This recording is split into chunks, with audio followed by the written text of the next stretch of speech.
Tell me up inside there. Yeah, a little something, man. You know, my man Garçon Couture made this for me. Okay. Custom made, amazing, amazing stylist, designer, man. So yeah, definitely the dopest.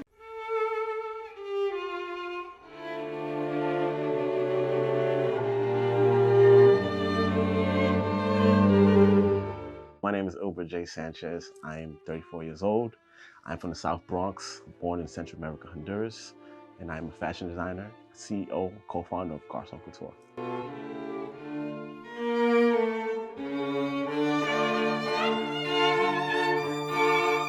My childhood upbringings, I was just raised in poverty.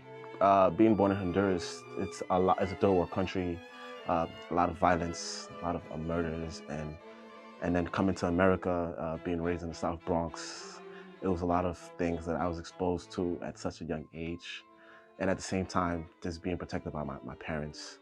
You know, it was like coming outside was a different world, you know, and inside it was very sheltered and like really embodied a lot of family lifestyles. You know, a lot of dinners and like just eating at the table every night and every day. But then coming outside was like the crack epidemic. You know, just understanding like the dynamics of like the American culture in like the South Bronx of New York. Bespoke suiting is pretty much suiting from scratch, right? So we actually built the suit just for you, for your body, and it isn't for anyone else. So when a client comes in, we're actually measuring the client from head to toe and building the suit, especially for him or her. My journey into bespoke suiting and to where I am now, it really much started with my business partner. We were college roommates, very close, and we've always been just like organic friends. You know, we used to be dancing in school, and then we graduated from SUNY School. He went to Plattsburgh, and I went to FIT. You know, I dabbled in the fashion department, but I was in graphic design. You know, I was a graphic design major. Art was my thing, and I started to fall in love with fashion at FIT. So years down the line, me and my business partner, we always kept in contact, and we decided to like, yo, you know what? Let's do something that's gonna actually shift the culture, and will actually just put a stamp and be able to actually empower the Black dollar. I think I've always been a fan of just art and just, I always appreciated color and architecture and being able to just do things that expressed who I was from within. Even looking at cartoons, you know, Saturday mornings, watching like the Animaniacs. It's time for Animaniacs. You know, and the colors that they showed and like just the expression of like the characters and like the voices within each character, the Rugrats. Looking at those things and remembering now was a pivotal piece of like why I fell into like art. We're very adamant about giving the client the best experience. So our motto is excellence in every thread. And that's pretty much just how we live. You know, we live in excellence and we provide excellence to our clients because we want them to feel excellent at every level. You know, so they're making appointments and then they're coming in here, they're looking at fabrics, we're measuring them, we're asking them, are you getting married? You know, you have prom coming up, you have a date, or you just wanna, you wanna enhance your wardrobe. You know, so we actually provide all of these options for our clients where they have the accessibility to create anything, you know, and we guide them because we're stylists too as well.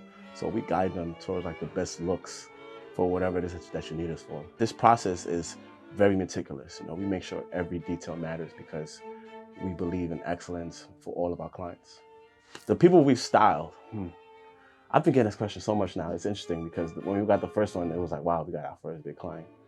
And that started with Caleb McLaughlin, right? He plays Lucas in Stranger Things. And he was also in the New Edition movie. We dressed him for the Emmys and it was on TV. Phone was blowing up because he had best dress. You know, people were asking him like, yo, what are you wearing? He also got best dress for the GQ Awards in London as well. We've done Amari Hardwick.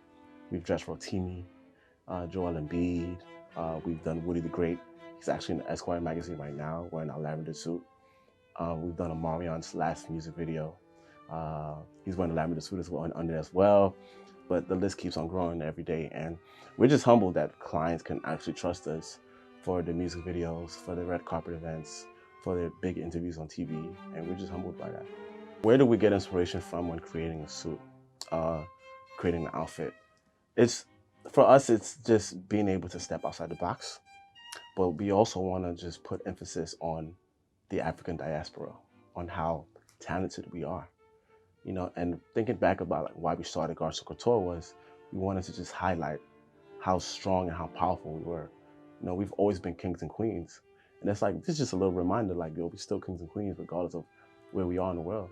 You know, so I think putting people in these bright colors, putting people in these different type of jacquard fabrics and like these silks, and these are the pieces that just feels like they're like excellent at every level that they stand on.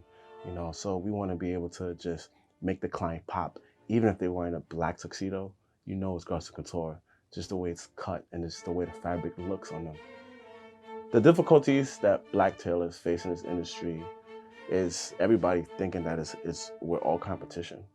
You know, I think there's enough clothes to tailor for all of us.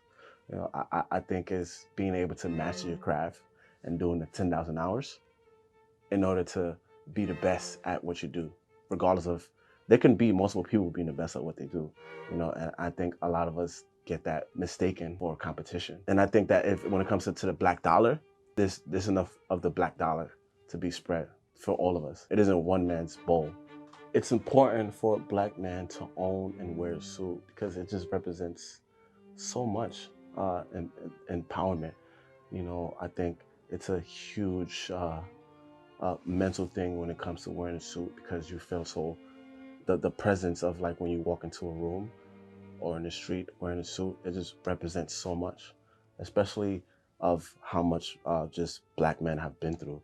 You know, even through like the civil rights movement, people were marching in like suits, you know, and still they represented so much. An advice that I would give someone who's interested in getting into this industry would be to be able to know that you want to really do this. When it comes to Garçon Couture, like, I live and breathe it, you know. It's priority. I quit my job 3 years ago to run it full time, you know. So if you're not willing to really take that sacrifice for whatever it is that you do and putting it as a priority, then it's not for you. You know, we hit a pandemic last year and we lost 6 figures amount of money, you know, in revenue, but I'm still here and I'm still pushing through. You know, you'll face conflict and controversy, but you have to be able to withstand the test of times when it comes to any challenges that, you know, that come against you. You know, yes, there's going to be obstacles, but also there's going to be treasures and paradise, you know, coming up as well. So just be able to understand your craft, right? And then do your research and understand who your competitors are and how you can become a much more powerful company, how you can become a much more powerful tailor.